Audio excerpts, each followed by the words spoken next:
안녕하세요. 반갑습니다. 30대 3입니다. 정말 오랜만에 이렇게 카메라 앞에 앉아서 인사를 드립니다. 아픈 만큼 성숙해진다고 하죠. 최근에 제가 조금 아팠습니다. 그 아픔의 강도만큼 성숙함을 매긴다면 저는 지금 100세 할아버지가 되어 있을 것 같아요. 그만큼 아팠던 저의 질환, 그 발병부터 수술, 그리고 회복까지의 과정을 말씀드려 볼까 합니다. 제가 겪었던 병명은 치질이었습니다. 지금부터 그 단어를 부르기가 살짝 창피하기 때문에 뒤탈이라고 부르겠습니다. 2021년 10월, 저는 그 달에 유독 술 약속이 많았습니다. 매일같이 음주를 하다 보니 어느 날 화장실에 다녀오고 나서 뭔가 새로운 게 저한테 생겼다는 걸 느끼게 되었습니다. 이게 말로만 들었던 뒤탈인가 싶어서 그 다음날 바로 병원에 내방하게 되었습니다. 저는 정말 큰 걱정을 가지고 병원에 갔지만 의사 선생님께서는 이 정도 환자는 너무나 많이 보셨는지 태연하게 말씀하셨습니다. 이 작은 부위를 오늘 당장 치료할 수도 있고 아니면 수술을 통해서 완벽하게 치료할 수도 있다. 이런 말씀을 하셨어요. 정말 많은 고민을 했던 것 같습니다. 이 뒤탈을 수술하는 것이 수술 자체가 힘들기보다는 그 치료가 정말 어렵다는 후기를 많이 봤었거든요. 그때 의사쌤께서 혹시 가족 중에 뒤탈 환자 있으세요? 라고 물어보시더라고요. 아뿔싸. 뒤탈 환자도 가족력과 상관관계가 있었습니다. 저희 아버지가 뒤탈로 젊었을 때 많이 고생하셨었거든요. 그래서 바로 저는 수술을 결심하게 되었습니다. 여기서 많은 분들이 궁금해할 것 같은데 엉덩이를 까고 의사쌤께 보여주는 그 과정이 혹시나 수치스럽진 않았는지 생각하실 것 같아요. 일단 의료적인 행위로 엉덩이를 보여주는 것이기 때문에 하나도 수치스럽지는 않았습니다. 그리고 저는 개구리 자세로 엉덩이를 보여주는 건가 아니면은 유격 8번 자세로 엉덩이를 보여주는 건가 하는 다양한 고민을 했었는데 그냥 침대에 이렇게 옆으로 누워서 엉덩이 한쪽 살짝 들고 환부를 관찰하시더라고요. 그렇기 때문에 부끄럽고 수치스럽고 이런 느낌은 없었습니다. 그리고 수술날 아침이 밝았습니다. 최근 코로나 때문에 보호자가 함께 갈 수 없기 때문에 혼자서 스스로 준비물들을 열심히 챙겼습니다. 세면도구, 칫솔, 그리고 휴대폰 충전기 등등을 말이죠. 수술하기 전에 병원복을 갈아입고 의자에 앉아 있는데 정말 무섭더라고요. 사실 저는 태어나서 처음 수술을 해보는 거였거든요. 그리고 이제 밖에서 간호사쌤의 목소리가 들립니다. 30대 3님, 수술 들어가실게요. 긴장감이 최고조에 달하죠. 수술을 시작하기 전에 일단 마취부터 시작합니다. 뒷수습 수술은 하반신 마취가 필요하기 때문에 이렇게 수술대에 걸쳐 앉은 상태로 꼬리뼈 위에 척추 쪽에 마취 주사를 넣습니다. 이것 자체는 그렇게 아프지 않아요. 참을만 합니다. 그리고 점점 하반신의 느낌이 얼얼해지는 그 순간 수술대에 완전히 들어눕고 왼쪽 엉덩이, 오른쪽 엉덩이에 테이핑을 해서 살짝 벌린 후에 의사쌤이 수술을 시작합니다. 수술이 시작하고 끝나는 데까지 거의 한 5분, 10분 그 사이로 들었던 것 같아요. 그만큼 간단하고 금방 끝나는 수술이었던 거죠. 병실에 온 저는 하반신 마취가 풀릴 때까지 6시간 동안 누워서 아무것도 하지 못하게 됩니다. 그래서 불 끄고 그냥 푹 잤던 것 같아요.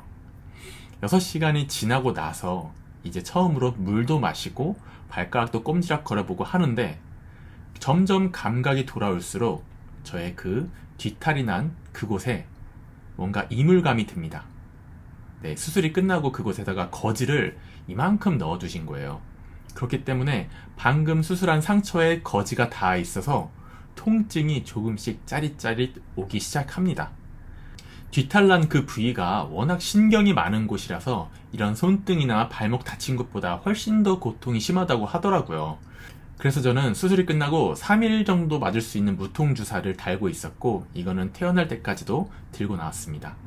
그렇게 1박 2일의 입원을 거치고 다음날 오전에 저는 혼자서 퇴원을 합니다. 저는 아무 생각 없이 카카오 벤티, 큰 택시를 불렀습니다. 집에 편하게 가려고 말이죠. 그런데 이게 웬걸? 지하철을 타고 갈 걸 그랬어요. 왜냐면은 택시에 앉아가지고 이렇게 흔들리는데 그 고통이 살면서 겪어보지 못한 그런 고통이 오기 시작하더라고요. 그리고 퇴원할 때 간호사쌤이 챙겨준 거 엄청나게 많은 약봉다리, 그리고 거즈, 그리고 집에 가는 길에 편의점에서 산 팬티 라이너. 왜냐면 피가 나와서 팬티, 바지를 적실 수 있기 때문에 저는 흡수해줄 팬티 라이너를 샀습니다. 또 변을 부드럽게 해줄 유산균도 2리터 사가지고 집에 왔어요. 그리고 그 다음날 집에 와서 최대한 편한 복장으로 누워있는데 환부가 정말 불이 난 것처럼 욱신욱신 따갑습니다. 하지만 그럴 때마다 제 팔뚝에 달려있는 무통주사를 한 번씩 꾹 누르면서 아픔을 해결하고 있었죠. 그렇게 하루가 지나니까 수술했던 곳의 뜨거움이나 고통이 조금씩 사라지는 게 느꼈고, 이러면 일상생활도 할 수 있겠는데 싶어서 동네 산책도 다니고 집 앞에 마트도 갔다 오고 한번 깝쳤던 것 같아요. 왜냐면은 그날 밤에 제가 처음으로 대변을 보러 가게 됐는데, 그때 고통은 거의 지옥문에 다가가서 염라대왕님과 하이파이브 하고 돌아온 것처럼 죽을 뻔했습니다. 이건 정말 장난하고 과장하는 게 아니고, 수술하기 전에 저로 돌아가서 의사쌤이 너 다시 수술할래? 라고 하면은 저 못할 것 같아요 라고 말할 정도로 첫 번째 대변의 고통이 어마무시했습니다.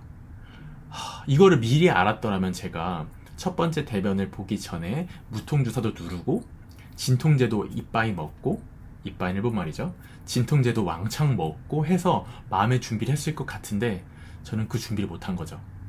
그래서 혼자 변기에 앉아가지고 너무 아파서 온몸을 바들바들 떨다가 1시간 정도 지나서 갠신히 몸을 추스리고 나와서 침대에 누웠습니다. 그리고 그 고통이 사라지는 데까지 한 4시간 걸린 것 같아요. 그리고 퇴원할 때 병원에서 사온 좌욕대가 있거든요. 그 뜨거운 물을 받아서 엉덩이 이 뒤탈난 부분을 잠기게 해가지고 마사지 치료 효과를 누릴 수 있는 그런 욕조 같은 거예요. 퇴원할 때 간호사 쌤이 저한테 해줬던 어드바이스가 생각났습니다. 변을 볼 때 너무 아프면은 좌욕대에 뜨거운 물을 받아놓고 거기다가 응가를 하세요. 그런데 그게 너무나 비위생적이고 내 응가를 보는 게 창피했던 저는 첫 번째 응가 때 좌욕대를 쓰지 않고 바로 다이렉트로 변기에다가 싸버린 거죠. 그 결과 지옥문을 맛보고 온 거였습니다. 아는 만큼 보인다고 하죠. 첫 고통을 겪고 나서 두 번째 응가 때부터는 좌욕대를 사용했습니다. 확실히 고통이 많이 줄었어요. 첫 번째 응가가 정말 손톱을 뽑고 그 손톱을 바늘을 콱콱콱 찌르는 느낌이었다면, 두 번째 응가는 그냥 손톱을 뽑은 정도?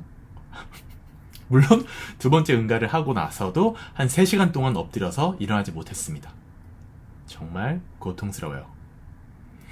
그렇게 하루에 한 번씩 고통스러운 일을 겪고 있는데, 그러면은 응가를 안 하면 되는 거 아니야? 먹지 마 라고 생각하실 수도 있잖아요. 그러면 안 됩니다. 뒷수습 환자한테 가장 무서운 게 변비라고 생각합니다. 그렇기 때문에 꾸준히 하루에 한 번씩 황금 응가를, 부드러운 응가를 해주는 게 우리 뒷수습 환자들한테는 정말 중요한 덕목이고요.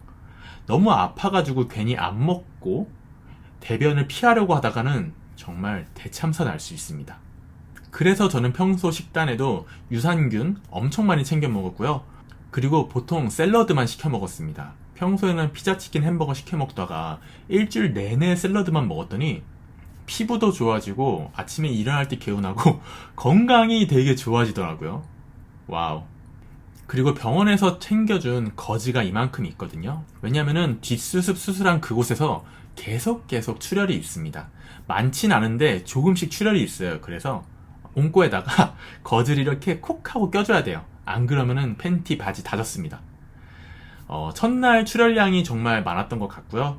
나날이 시간이 지나가면서 그 출혈량은 점점 줄어들고 있는데, 지금 수술한 지 일주일이 지난 와중에도 피는 계속 나고 있습니다. 그렇기 때문에 앉아서 생활하실 때 바지에 잘 묻지 않는지 확인하시고, 그리고 피의 양이 많다면은 생리대나 팬티라이너나 이런 흡수력이 좋은 친구들로 준비해 두시는 것도 좋을 것 같아요.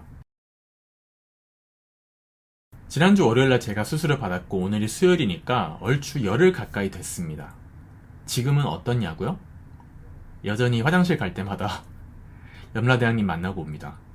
사실 이 질환을 공개하는 게 부끄럽다면 부끄러울 수 있고 말하기 되게 창피할 수도 있잖아요. 근데 이 질환에 대해서 제가 물어봤을 때 저한테 주변에서 도움을 준 친구들이 정말 많았어요. 혹시나 저희 구독자분들 중에서 이런 질환이 찾아왔는데 어디에 물어볼 데가 없다, 창피하다 이런 생각이 드실까봐 그냥 이 영상 남겨서 많은 분들에게 좋은 정보가 되었으면 좋겠다 하는 마음에 영상을 찍어봤습니다. 정리하자면 제가 최근에 30대 3 유튜브 영상을 못 올리고 있는 이유는 환자가 되었기 때문이고요. 그래서 이렇게 오랜 시간 앉아서 있는 게 조금 부담스럽습니다. 어서 완치하고 돌아와서 더 재밌고 유익한 영상으로 인사드릴 수 있도록 하겠습니다. 모두 즐거운 하루 되시고요. 지금까지 30대 3이었습니다. 안녕.